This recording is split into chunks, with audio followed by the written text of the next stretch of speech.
জাতির সাথে এই যে জাতির হক মেরে খাইলো, জাতির সাথে বেইমানি করলো, জনগণের সাথে বেইমানি করলো, আর এখন আবার নতুন করে বেইমানি শুরু করছে এই বলতে। ফাইন, ঠিক আছে, গদিতে বসছো।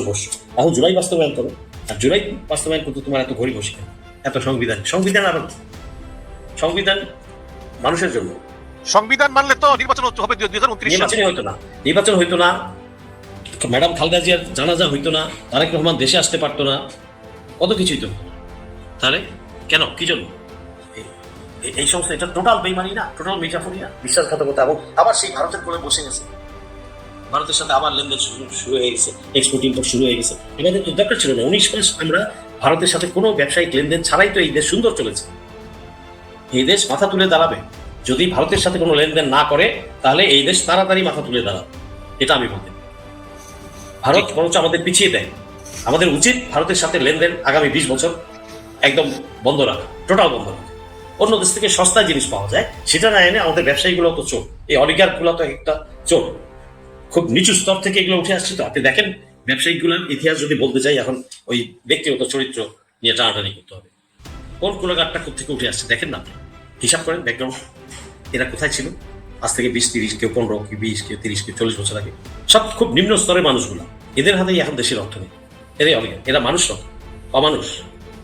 বসুন্ধরা কি ছিল আজ থেকে 35 বছর আগে? যুগান্তরের কি বাবুল্লা কি ছিল? তো এরকম হাতে গোনা 2-1টা আছে যারা ভালো, বাকি 90%ই এই অখাদ্য এবং খুবই নিম্ন স্তর থেকে নিম্ন মন মানসিকতার লোকগুলাই আজকে দেশের অর্থনীতি কন্ট্রোল করছে এবং সবকিছু রাজনীতি কন্ট্রোল করছে। আর সাথে যোগাযোগ দিয়েছে এই যে চাকর বাকর টাইপ কিছু আমলা কামলা যেগুলো আছে, এরা আর মাসামেনগুলো, এই চক্রটা মিলেই দেশটাকে খাচ্ছে। আর জনগণকে আবার জেগে উঠতে হবে, জুলাই যুদ্ধ থেকে আবার জেগে উঠতে হবে, এছাড়া উপায় নেই। ভারতীয় আধিপত্যবাদ যেটা আবার পুনরায় চাপানো শুরু করেছে বিএনপি, এটাকে চিরতরে বন্ধ করে দিতে, শেষ করে দিতে হবে। এবং এটা আমাদেরই দায়িত্ব। পলিটিক্যাল দলগুলা কিছুই করবে না, তারা এই আবার কি বললে ভাসুর কি মাইন্ড করবে, আবার বিরোধী দল যারা এখন আছে তারা না পশ্চিমারা কি বলবে, আমাদেরকে ট্যাগ দিবে, এত হইলে তো ছেড়ে দেন, রাজনীতি ছেড়ে দেন, জনগণের হাতে ছেড়ে দেন, জনগণ ডিসাইড করবে। আপনারা সংসদে বসবেন, বিরোধী দল হবেন, রোল প্লে করবেন না ঠিক মতো, আপনারা নির্যাতিত হন নাই 16 বছর, সেই দিনগুলো ভুলে গেছেন? তাহলে কেন মেরুদণ্ড সোজা করে দাঁড়াবেন? কেন এই ভুল পথে যে সরকার চলছে সেই সবকে সংশোধন করবেন না, অথবা একে স্টপ করাবেন না টোটালি? আর নির্বাচনকে চ্যালেঞ্জ করেনি কেন না? তাহলে চ্যালেঞ্জ করা উচিত। এখনো তো টাইম আছে, এখনো টাইম আছে। ঢাকা 8 আসলে চ্যালেঞ্জ করতে বলেন না, ঢাকা 17 তো চ্যালেঞ্জ করতে বলেন না। আমি শিওর এই বিএনপির 2জন রেজাল্ট পাল্টাই দেয়। পেকুয়াতে কয় হাজার ভোট পাইছে এই স্বরাষ্ট্র মন্ত্রী শীর্ষা সালাউদ্দিন কয় হাজার ভোট পাইছে? খোঁজ নিয়ে দেখেন, আপনি আপনার সোর্সে খোঁজ নিয়ে দেখেন, কয়েক হাজার ভোট পাইছে। ওখানে পুরা ভোটটা জামাতের ক্যান্ডিডেট পাইছে। লোকালদের সাথে কথা বলেন, তাইলে বুঝতে পারেন। আপনি হেমায়ত ভাই, আপনি নিজে কথা বলেই বুঝতে পারেন। আমার কথা বিশ্বাস করতে হবে না আপনাকে। আপনি যে, আমি তো খোঁজ খবর রাখি, আর আপনি নিজেই আমার কথাটা ভেরিফাই করে দেখেন আমি ভুল বললাম নাকি। দেন স্বরাষ্ট্রমন্ত্রী আসনে খোঁজ দেন, কয় হাজার ভোট পাইছে। এরকম সবগুলাই একমাত্র আমি বলতে পারি পরিষ্কার ভাবে জিতে আসার মতো যোগ্য 2জন, একটা হচ্ছে বাবর, আলতাফ চৌধুরী, এয়ারভাইস মার্শাল আলতাফ চৌধুরী। এই 2জনের ব্যাপারে আমি প্রতিটা নিম্ন স্তরের জনগণ, ওই 2 জেলার জনগণ, ওই আসলে জনগণের কাছে জিজ্ঞেস করেছি কি খবর কি, না উনি আমাদের সর্বশ্রেষ্ঠ যোগ্য ব্যক্তি, এবং তাই হয়েছে, তারা আসছে, তারা যোগ্য হয়ে নির্বাচিত হয়ে আসছে। অথচ এই 2টা লোককে কাজে লাগানো হয়নি, ভেটারান 2টা লোক, এদেরকে কাজে লাগানো হয়নি, কারণ ভারতের আশীর্বাদ নাই। তো ভারতের আশীর্বাদ নাই, ভারত নো করে দিছে না, এদেরকে দিবা না। দেখেন এদের কারোর মধ্যে না। হাফিজ সাহেবকে দিছে, হাফিজ সাহেব তো দোনো, হাফিজ সাহেব তো বিএনপি থেকে সংস্কার পার্টিতে ছিল 111 চিকিৎসার নাম করে ভারতে যেত মাঝে মধ্যে। হ্যাঁ, তারপরে আবার এই বিএনপি ভাঙতে এই যে ইলেকশনের 24 নাকি উনি দল পুরো গুছায় ফেলাইছিল 24-এর। হ্যাঁ, উনিগুলা গুছায় ফেলাইছিল, আমি জানি তো, গুছায় ফেলাইছিল। তারপরে আবার যাদের দিয়ে কাজ করা ছিল তাদের সাথে বেইমানি করলো এই হাফিজ সাহেব। এই হাফিজ সাহেব ব্যারিস্টার সাহেবকে জিজ্ঞেস করেন, বলে দিবি তো। আমাকে ওই দলে টানতে চাইছিল, আমি যাইনি। আমি ছিল, আমি কোনো রাজনীতি করবো না। তাহলে তো এই হচ্ছে আমাদের বুড়া খাটাসদের চরিত্র, পোল্ট্রিবাজ। এর আগে তো 2জন পোল্ট্রি মারলেন, 2জন মুক্তিযোদ্ধা সাহেব, আমার প্রিয় জেনারেল সৈয়দ মোহাম্মদ ইব্রাহিম আর কি আরেক হ্যাঁ শাহজাহান। এই যে পোল্ট্রিবাজ, এদের মানে কত লোভ, কত, আমি এটাই বুঝি না। নীতি আদর্শ বলতে এদের কিছু নাই, আর এরা ফুটায় মুক্তিযোদ্ধাদেরকে মান সম্মান তো ডুবাইছে এরাই। এই দেখেন হাফিজ সাহেব মুক্তিযোদ্ধা, তো কোথায় ওনার দেশপ্রেম বলেন? ওনার গতি প্রেম আছে, দেশপ্রেম নাই। ওই সময় ছিল যখন যৌবনে ছিল, উনি কলুষিত হয়নি। এখন তো কলুষিত হইতে হইতে হইতে হইতে বুড়া নারিকেল পাইকা বুড়া হয়ে গেছে। এখন তো আর ওনাদের ইয়ে নাই। দেখেন অবস্থা, দেখেন দেশে। অতএব এই জাতিকে চিন্তা করতে হবে, আপামর জনসাধারণকে চিন্তা করতে হবে। দেশটা কারো বাপের সম্পত্তি না, কোনো নেতা নেত্রীর পৈতৃক সম্পত্তি না। দেশটা আমাদের, আমরাই দেশ চালাবো, আমাদের দেশ আমরাই সঠিক পথে নিয়ে যাবো। এবং ভারতীয় আধিপত্যবাদ আমরা পুনরায় ভেঙে দেবো, আমি চিরতরে ভেঙে দেবো। এবং এই দেশে যারা দালাল আছে, ভারতের দালাল, সেবাদাস, ওরা খাটাস, এই সবগুলাকে বঙ্গোপসাগরে নিয়ে ফেলাই দেবো। এছাড়া কোনো ইয়ে নাই, উপায় নেই। আমার কথাটা খারাপ লাগতে পারে, বাট বাস্তবে তাই হতে হবে। তা না হলে এই দেশ বারবার আঘাত করতে হবে, বারবার ওই শিকলে বন্দী হবে, পরাধীনতার শিকল। সেটা যতদিন আমরা না করতে পারবো ততদিন মুক্তি নাই। এটাই করতে হবে। আগামী ঢেউ যখন আসবে তখন এটাই করতে হবে। কাউকে ছাড় দিতে হবে, নিজের বাপ হলেও ছাড় দিতে নাই। তারা নির্বাসনে পাঠান, বাপ, চাচা, মামা, খালা, কোনো মাপ নাই। এই মাপ দিলে পুরো দেশ আবার হয়ে যাবে। অতএব আমি আহ্বান জানাবো তরুণ প্রজন্মকে, তোমরা আবার জেগে ওঠো। জনসাধারণ সবাইকে আমি আহ্বান জানাচ্ছি, যার যার অবস্থান থেকে অন্যায়ের প্রতিবাদ করেন, চাঁদাবাজ রুখে দিন, ভারতীয় দালালদেরকে রুখে দিন। আর বিজেপি এবং পুলিশকে বলবো, আনসারকে বলবো, এই সীসা সালাউদ্দিনের কোনো অবৈধ আদেশ তোমরা ক্যারি আউট করবে না। যদি দেশের সন্তান হও করবে না, আর যদি ভারতের সন্তান হও তাহলে তোমরা করবে। যদি বাংলাদেশ তোমার মাতৃভূমি হয় তাহলে এই সীসা সালাউদ্দিনদের কোনো আদেশই তোমরা পালন করবে। অবৈধ, তার কোন আদেশে বৈধ দিবে এটা জানা সবাই আমরা বুঝি। সে তো বৈধ কোন আদেশ দিবেই না। সে তো 9 বছর ওই পারে থেকে ওই পারের ট্যাবলেট খায় আসছে। সে তো যত যা দিবে দেশের স্বার্থের এগেন্স্টেই দিবে। অতএব আমি সাবধান করছি আমার প্রতিটি বিজিবি সদস্য, সাবধান করছি প্রতিটি পুলিশ সদস্য, মিস্টার আইজিপি সাহেব আপনাকেও সাবধান করছি। আপনি জুলাই না হলে আপনি আজকে আইজিপি হতে পারতেন না। অতএব আপনি কোনো জুলাই যোদ্ধার সাথে, কোনো জুলাই স্পিরিটের সাথে যদি বিরুদ্ধে কাজ করেন তাহলে সেটা আপনি মির্জাফর বেঈমান বিশ্বাসঘাতক হয়ে যাবেন। সেই তকমাটা লাগার আগে আইজিপি সাহেব আপনি নিজেও সাবধান হয়ে যান। ডক্টর ইউনূসের আমলে কিন্তু press secretary Shafiqul Alam, doctor Yunus ভালো করুক খারাপ করুক, এই প্রেস সেক্রেটারি কিন্তু আইসা 101টা যুক্তি হাজির করতো যে এটা ইউনূস ঠিক কাজই করছে। এখন তারেক রহমানের প্রেস সেক্রেটারি কই? তাকে আমরা দেখি না কেন? আমরা তাকে প্রশ্ন করতে চাই যে কোন ক্রাইটেরিয়ায় গভর্নর নিয়োগ হলো, কোন ক্রাইটেরিয়ায় ঢাকা ভার্সিটির বেশি নিয়োগ হলো, আমরা জানতে চাই। তার প্রেস সেক্রেটারি কই? সে কেন লুকিয়ে থাকে? তার প্রেস সেক্রেটারি হয়তো লক্ষ্য করে একটু কি রাখছে আশেপাশে, ও তো প্রেসকে ফেস করবে না, তাহলে মিডিয়াকে ফেস করবে না, করতে চাইবে না। করার ফেস করার যোগ্যতা আছে, ফেস যে করবে সততা আছে। অসৎভাবে কাজ করছে, অবৈধভাবে দখল করছে, অবৈধভাবে নিয়োগ দিছে, অযোগ্য লোককে নিয়োগ দিছে, কি দিয়ে ফেস করবে বলেন? কি দিয়ে ফেস করবে? মুখে মুখে শুধু গণতন্ত্র বলবে। মানুষ তো সেই জিনিস এখন বুঝে যে জনগণ আর গণতন্ত্র ফেনা তুলবে। এই সমস্ত ফেনা পাবলিক এখন খায় না, মানুষ বুঝে। দেখা যাক কি হয়, ওদের অবস্থা কোথায় গিয়ে দাঁড়ায় সেটা আল্লাহ ভালো জানে, আর মানুষ দেখবে সময়ে। এইভাবে রাষ্ট্র চালাতে পারবে না। লাস্ট একটা প্রশ্ন আপনাকে করি, এটা শেষ প্রশ্ন, যে মন্ত্রিসভাটা আসলে গঠন হলো কিভাবে? আপনি দেখেন খলিলুর রহমানকে মন্ত্রী বানানো হলো, আবার ওই যে অ্যানি হচ্ছে সিনিয়র, তাকে বানানো পানি সম্পদ মন্ত্রী, রবি হচ্ছে জুনিয়র, ওই যে সমঝোতা চাঁদা, তাকে বানানো হলো সড়ক সেতু রেল মন্ত্রী, আবার হাফিজ সাহেবকে মুক্তিযোদ্ধা মন্ত্রীর পরে আবার বানানো হলো স্পিকার, ডেপুটি স্পিকারও সেম অবস্থা, ভূমি মন্ত্রীর পরে আবার ডেপুটি স্পিকার। মানে একটা হজবরল অবস্থা। আসলে এই মন্ত্রিসভার বুদ্ধিগুলো কোথেকে পায় তারেক রহমান? আচ্ছা, আপনার যদি নিজের বুদ্ধি না থাকে, লেখাপড়া একটু কমতি থাকতো, ভালো কথা। আপনি তো একটা বোদ্ধা লোকদের, দেশপ্রেমিক সিনিয়র সব কারো কাছ থেকে বুদ্ধিটা নেবেন, সেটা তো নেই না। তার লক্ষ্য তো আমরা মন্ত্রিসভা যেভাবে সাজাইলো এটা তো দৃশ্যমান দেখা যাচ্ছে। আপনি শিরং সালাউদ্দিনকে স্বরাষ্ট্রমন্ত্রী দিলেন কেন? ভারতের কথায়, অবশ্যই ভারতের কথায়, অথচ উনি এখন আইনমন্ত্রী রোল প্লে করতেছে। হ্যাঁ, সে আইনমন্ত্রী রোল প্লে করতেছে। আইনমন্ত্রী খবর কি? আইনমন্ত্রী তো বলে না সংবিধান। সে আসুক না সামনে, সে আসছে না কেন? সেও তো আরেক ধান্দাবাজ। এই জামিন দিয়ে 18 মাসে জামিন দিয়ে 1000 কোটি টাকা কামাইছে, মানুষ তো বলে। কারণ আপনি আমাকে বলবেন এভিডেন্স দেন। আরে ভাই, এভিডেন্স দিতে হয় না। এটা এমনি বোঝা যায়। মানুষের পারসেপশন কখনোই রং হয় না, পিপলস পারসেপশন কখনোই রং হয় না। মানুষ তো বুঝে, মানুষ তো বলাবলি করছে। কিন্তু 1000 কোটি টাকা বানাইছে এই জামিন দিয়ে, সে আর আসিফ নজরুল। এটা মানুষ বলছে, সব জায়গায় বলছে। এদের কানে ঢুকে না তো, এগুলা ঢুকবে না। যেদিন চলার বাড়ি পড়বে পিছের উপরে সেদিন বুঝবে, তার আগে বুঝবে না। এরা ভুলে গেছে যে জুলাই চলমান, জুলাই শেষ হয়নি, জুলাই চলবে আরো 5 বছর 10 বছর চলবে। জুলাই চলমান, এটা ভুলে গেছে। তো এরা কিভাবে করবে? শিলং সালাউদ্দিনকে দিলেন আপনি স্বরাষ্ট্রমন্ত্রী, এত যোগ্য লোক থাকতে আপনি আলতাফ চৌধুরীকে দিতে পারতেন, আপনি বাবরকে দিতে পারতেন। আপনি তাকে দিলেন যে ভারতের সাথেই ট্রেন্ড আপ, ভারতেরই সে নাগরিক, এবং সে আপনি সিকিউরিটি কম্প্রোমাইজ করেছে। আমার বিডিআর, পুলিশ, আনসার এগুলো তো সব কমান্ড করে। তার অধীনে। তো সে তো সিকিউরিটি পুরো এলিমেন্ট ভুল আদেশ দিবে অথবা দায়িত্ব পালন করতেই দিবে না। তো আবার বিজেপি বর্ডার দিয়ে তো ছেড়ে দেবে সব। তো কাকে কোথায় বসাবে? খলিল সাহেবকে পররাষ্ট্রমন্ত্রী নিয়োগ দিল হিসেবে আমি বুঝলাম না, খলিল সাহেবকে পররাষ্ট্রমন্ত্রী। খলিল সাহেবকে কেন দিল? তাহলে হাতাত কোথায়? তার মানে সে ওই যে অজিত দোভালের সাথে একটা মিটিং করে আসছে না একবার খলিল, আবার বাইরে কাতারে গিয়ে একবার মিটিং করে আসছে না, সেখানেও তো ওই ভারতীয় 2-3টা ছিল। তো এগুলো তো ইউনুস সাহেবকে ব্লাফ দিয়েছে খলিল, খলিল শফিক এরা তো ইউনুস সাহেবের সাথে বিট্রে করছে।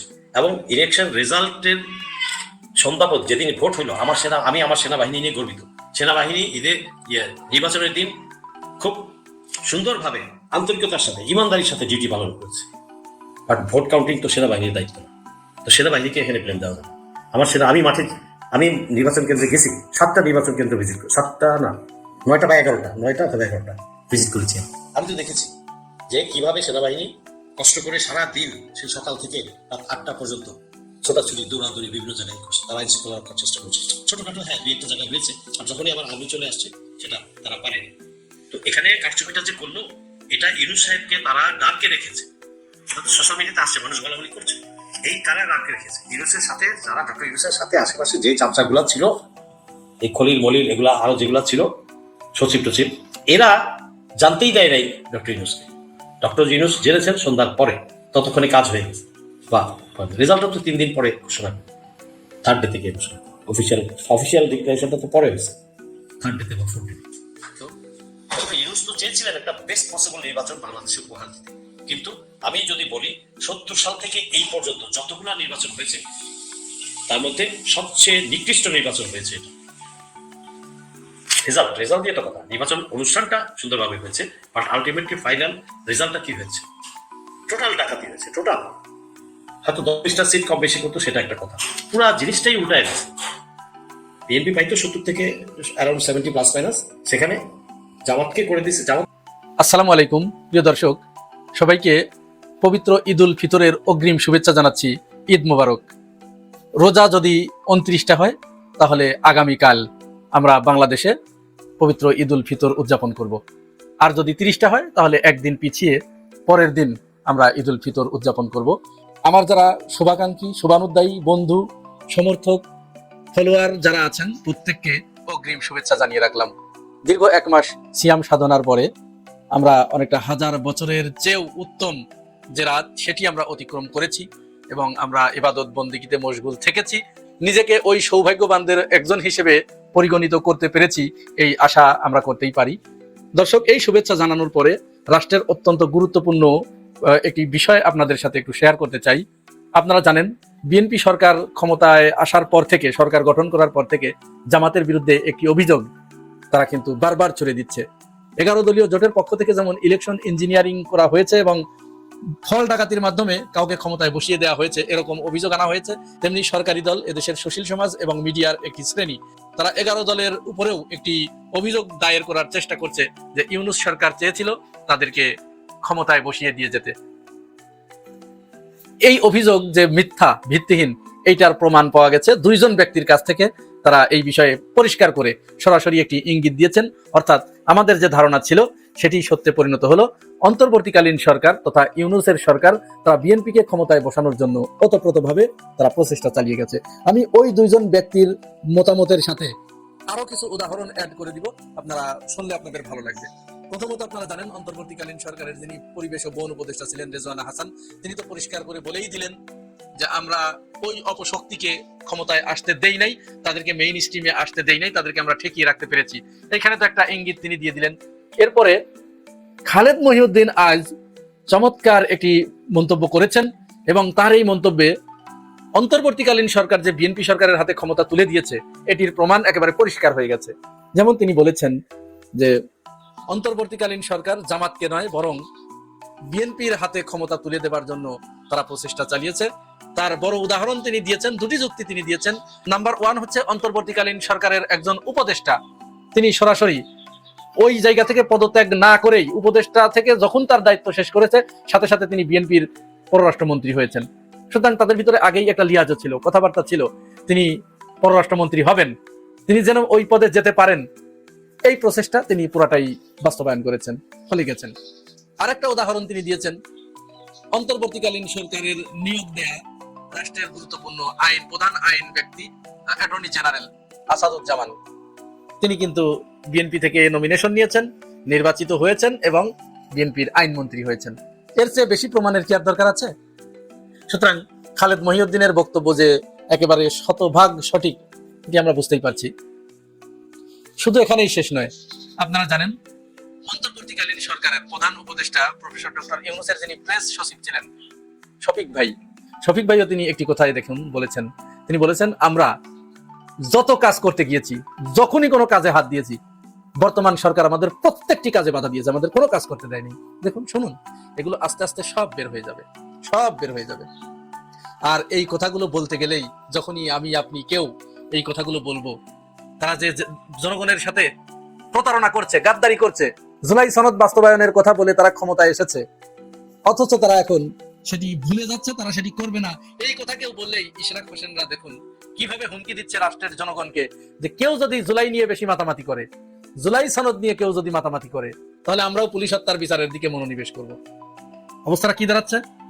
মানে এইটা খুবই অশনি সংকেত যে রাষ্ট্রের গুরুত্বপূর্ণ পদে থেকে কেউ একটা বৈধ আওয়াজ তুলবে, একটা দাবি তুলবে, সেই দাবি যাতে কেউ না তুলতে পারে তার মুখ বন্ধ করে দেবার জন্য এই ধরনের হুমকি, সরাসরি হুমকি দিতে পারেন ইশরাক ভাই। আমরাও চাই পুলিশ হত্যার বিচার আপনারা করুন, কারণ এটার একটা সুরাহা হওয়া দরকার। পুলিশ হত্যার বিচার করলেই রবিউল ইসলাম নয়ন যে ঢাকার রাজপথে স্লোগান দিয়ে বেরিয়েছে, তারেক রহমান জানেন নাকি জুলাই বিপ্লবের নায়ক আপনি, এগুলো আমরা ভুলে যাই নাই, এগুলো আছে, অসংখ্য ক্লিপ আছে।